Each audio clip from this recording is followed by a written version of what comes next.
Math. Next. Where's this? Math. Math. This is math. What does math doing? Math? Sam. Very good. Who is this? Who's this? Who's this? Sam. Very good. Oh, this is Sam, and then who is this? Math. Math. You read. Math. Math. Sat. Oh. On. Math. Sam. Hello, Momshies, Popshies, and Anakshies! Welcome back to Wonder David and Pam channel.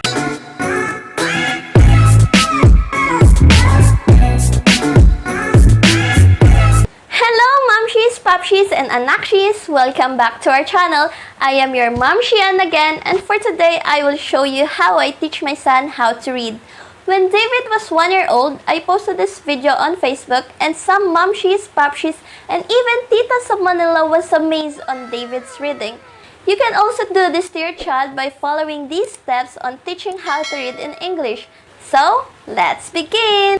To be able to read Momshies and Popshies, your child must be able to recognize the letters, know the sound of the letters, and be able to recognize the letters and say the sound faster with confidence. Explain to them that every letter has its own sound, just like animals, which are also distinct because they produce different sound. Tips, Momshies and Popshies, always teach the letter names and letter sound together. Never separate. Some people mistake is that they first teach the letter names, not the letter sound, especially the ABC song. If you just sung the ABCs like A, B, C, D, E, F, G, H, I, J, K, L, M, N, O, P, Q, R, S, T, U, V, W, X, Y, and Z. That's not how you teach them how to read. Yes, it is important also to teach them the letter names, but in order to learn how to read, your child needs to know the letter sound. On our recent video, which my son David teaches you on how to do this, I will also show you Momshies and Popshies on how to sound the letters properly. A, B, B, C, K, D, D, E, F, G, G, H. Just like you're exhaling. Next is letter I. E, J, J, K, K, L, M, N, O, P, not pa. If you just say pa, you will say paig. It should be p-i-g, pig. Next letter Q, R, S, T, U, V, not V.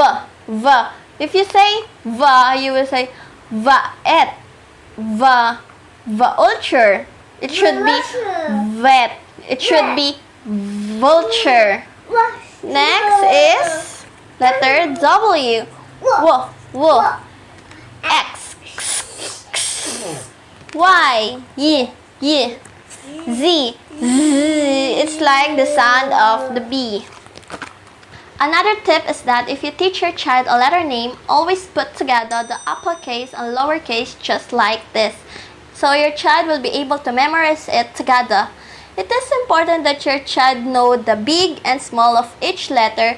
You can simply write it on the index card so your child would see it every day. If you'd like to teach your child to become a successful reader, Momshies and Popshies, and you must have 5 to 10 minutes to spare each day to teach your child this. I will show you a video of David after he knew the letter sound, he can recognize the letter names. So what letter is this? This one? Ito. This one.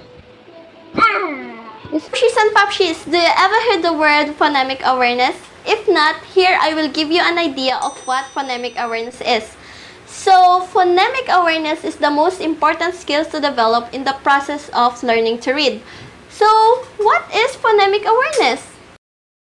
Phonemic awareness is the ability to identify, hear, and work with the smallest units of sound known as phonemes, or in other terms which we all know as letter sounds. Phonemic awareness deals with phonemes and manipulating the individual sounds of words such as k, a, and t are the individual sounds that make up to form the word cat. And another one is d, o, g are the individual sounds to form the word dog. Now, I will call my 2-year-old son David and we will show you how to do this phonemic awareness. Knock, come here. Knock this. D, A, G. Dog. What is R, A, T? What? K, A, T. Cat. What is E, D? Red. H, A, T. At. What is St, A, R? Tot. Good job. What is Ch? Is E, sh? Fish. What is Ch, A, T? Cat. What is Ch, E, K? Chicken. What is Ch, E, K? Kick. Good job. This one. What is G, U, D? God. G, U, D. Good. What is J, A, B? Cup. What is B, A, V, O? Wow. B, A, V, O. Rubber. Bravo! Good job! According to my research that I've read, have found that phonemic awareness is the best predictor of reading success in young children.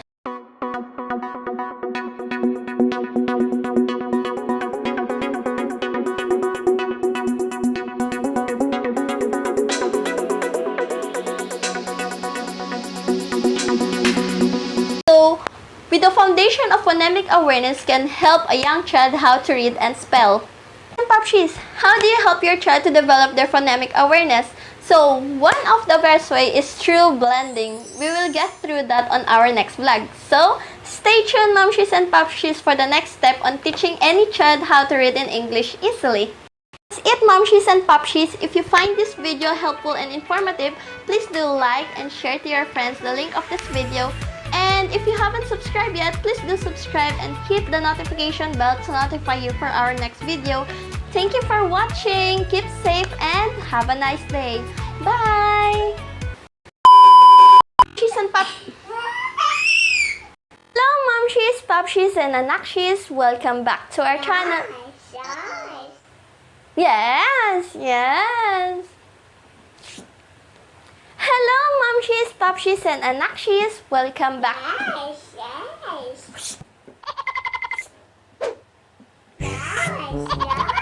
Yes, yes.